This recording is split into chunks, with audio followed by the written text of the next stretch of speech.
Hi dudes, இன்னைக்கு மனிதனால் உருவாக்கப்பட்ட ஒரு தீவை தான் பார்க்க போறோம். இந்த தீவு காலித் லகூன் என்ற ஏரியில அமைஞ்சிருக்கு. இந்த தீவுல சில முக்கியமான விஷயங்கள்லாம் இருக்கு. அது என்னன்றத உள்ள போய் பார்க்கலாம்.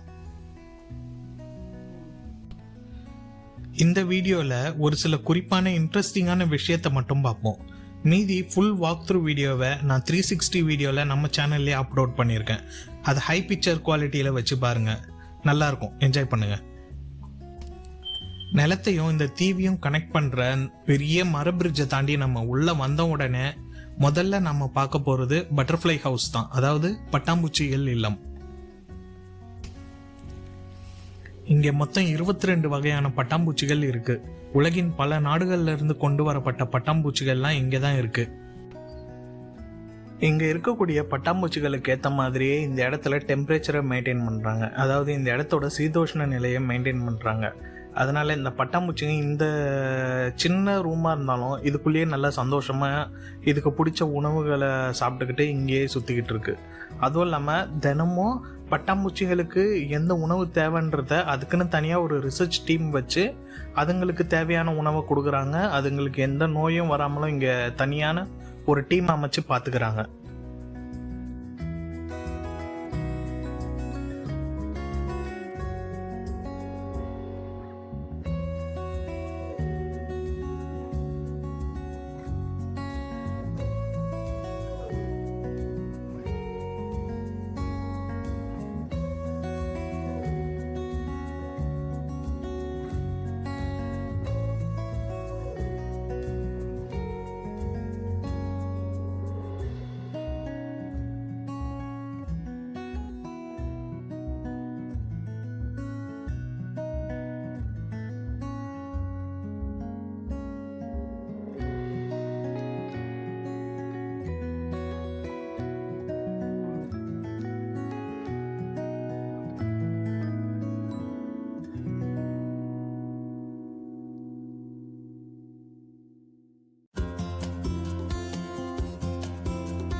பட்டாம்பூச்சிகளை பார்த்துட்டு நம்ம வெளியே வரும்பொழுது இந்த பட்டாம்பூச்சிகள் இல்லத்தின் வெளியே ஒரு கேலரியில் உள்ள இறந்து போகிற பட்டாம்பூச்சிகளின் சிறகுகளை கலெக்ட் பண்ணி அதை ஃபோட்டோ ஃப்ரேம் போட்டு வெளியே கேலரியிலேயே வச்சு அதை விற்கிறாங்க. இப்போ இந்த பட்டர்ஃப்ளை ஹவுஸ்லேருந்து வெளியே வந்து கீழே இருக்கிற இந்த மரப்பாதையை நோக்கி நம்ம நடந்து போவோம். இந்த தீவோட பேரையே நான் சொல்ல மறந்துட்டேன் பாருங்க. இந்த தீவோட பேரு அல்நூர் தீவு. இந்த தீவு காலித் லகூன் அப்படின்ற இந்த ஏரியில் அமைஞ்சிருக்கு. இந்த ஏரி கடலோட கனெக்ட் ஆகிருக்கு. இந்த தீவு மாதிரியே இந்த ஏரியில் மொத்தம் இன்னொரு 2 தீவு இருக்கு. ஒரு தீவில் அம்யூஸ்மெண்ட் பார்க் ஒன்று இருக்கு. இன்னொரு தீவில் ஒரு பெரிய ஆடிட்டோரியம், ஓப்பன் ஆடிட்டோரியம் இருக்கு. இங்கே பார்த்தீங்களா, நியூட்டனின் 3ஆம் விதி. இந்த ஊஞ்சலை தாங்க நான் அப்படி சொன்னேன். லகுன்னா என்னன்னா ஒரு சின்ன நீரமைப்பு அதோட பெரிய நீரமைப்போட சேர்ந்து ஒரு முகத்துவாரம் மாதிரி இருக்கும். அதுக்கு பேரு தான் நம்ம லகுன்னு சொல்லுவோம். இந்த இடத்துல இருந்து நின்று பார்த்தா துபாய் சிட்டியே அவ்வளோ அழகா இருக்கும். அதுவும் நைட்ல இங்க இருந்து பார்த்தா இரவு விளக்குல அவ்வளோ அழகா அந்த சிட்டியே ஜொலிக்கும். சரி, அப்படியே கொஞ்ச நேரம் இந்த ஊஞ்சல்ல ஆடிட்டு அப்படியே ரெஸ்ட் எடுத்துட்டு அடுத்த இடத்துக்கு போவோம். இங்க பாருங்களேன், இந்த 2 கற்களும் இந்த தீவின் புதையல்னே சொல்லலாம். இந்த முதல் பாறை பாத்தீங்கன்னா ஆமெத்திஸ்ட், அதாவது செவ்வந்திக்கல், எரிமலை குழம்புல பதிஞ்சு பாறையா மாறி இருக்கு. இந்த இன்னொரு பாறையை பத்தி இங்க எந்த தரவும் இல்லை. எனக்கு தெரிஞ்ச வரைக்கும் இதை பார்க்கும்போது இது குவார்ட்ஸ் கிறிஸ்டல் மாதிரி இருக்கு. இந்த 2 பாறைகளும் 300 மில்லியன் ஆண்டுகளுக்கு முன்னாடி உருவானதா சொல்றாங்க. அதாவது 300 மில்லியன் ஆண்டுகள்னா 30 கோடி ஆண்டுகளுக்கு முன்னாடி. சரி, இப்ப இந்த 2 கிறிஸ்டலும் எப்படி உருவானதுன்னு கொஞ்சம் பார்ப்போமா? பூமிக்கு அடியில் இருக்கக்கூடிய எரிமலை குழம்பு நீர்நிலைகள்ல வெடித்து வெளியேறும்போது நீரோட குளிர்ந்த தன்மையினால அதனோட மேற்பரப்பு குளிர்விக்கப்படுது. அதுக்கு உள்ள ஆக்சிஜனும் கார்பன் டை ஆக்சைடும் அடைக்கப்பட்டு ஒரு பபிள் ஃபார்முக்கு, அதாவது ஒரு முட்டை வடிவில் உள்ள காலியாகவும் வெளியே ஓடுவும் ஒரு முட்டை வடிவில் அது உருவாகுது.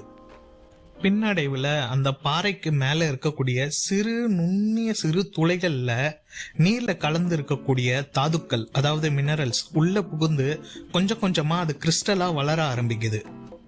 எப்படி தாங்க இந்த கிறிஸ்டல்ஸ் எல்லாம் உருவாகுது? சரி, இப்போ 3.5 கோடி ஆண்டுக்கு முன்னாடி வாழ்ந்து கல்லா மாறின ஒரு மரத்தை தான் நம்ம பார்க்க போறோம். 3.5 கோடி ஆண்டுகளுக்கு முன்னாடி 36 ஆண்டுகள் வாழ்ந்த மரம் தான் இந்த மரம். இந்த மரத்தை இந்தோனேஷியால ஜாவான்ற ஊர்ல கண்டுபிடிக்கப்பட்டு இங்க கொண்டு வரப்பட்டது. சரி, இப்போ ஒரு சில மரங்கள் மட்டும் எப்படி இந்த மாதிரி கல்லா மாறுதுன்றத நம்ம பார்க்கலாம். ஒரு சில மரங்கள் நீர்ல அடித்து செல்லப்பட்டு ஏதாவது எரிமலைக்கு பக்கத்துல கொண்டு போய் சேர்க்கப்படுது. அந்த எரிமலையிலிருந்து வெடித்து வெளியேறக்கூடிய எரிமலை சாம்பல் இந்த மரத்துக்கு மேல படர்ந்து இந்த மரத்துக்குள்ள கொஞ்சம் கொஞ்சமா ஊடுருவி உள்ள இருக்கக்கூடிய உயிர் செல்களை கொஞ்சம் கொஞ்சமா கல்லா மாத்துது. இந்த மரம் அப்படியே நிலத்துல புதையுண்டு இந்த நிலத்தோட பிரஷர்னால கொஞ்சம் கொஞ்சமா அழுத்தம் கொடுக்கப்பட்டு பல கோடி ஆண்டுகள் ப்ராசஸ் எடுத்து இது கல்லா மாறுது.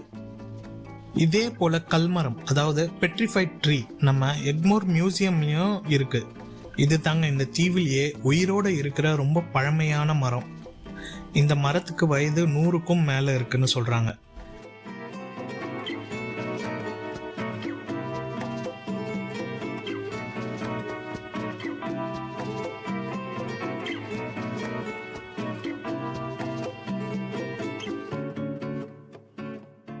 அதே போல கள்ளிச்செடி தோட்டமும் இந்த தீவுல இருக்கு. இந்த தீவை சுத்தி பார்த்தாலே நமக்கு கொஞ்சம் அப்படியே மைண்ட் ரிலாக்ஸேஷனா ஆகுது. ஆனா அதுக்கு கொடுக்கக்கூடிய விலை நம்ம ஊரு காசுக்கு 1200 ரூபா செலவு பண்ணணும்.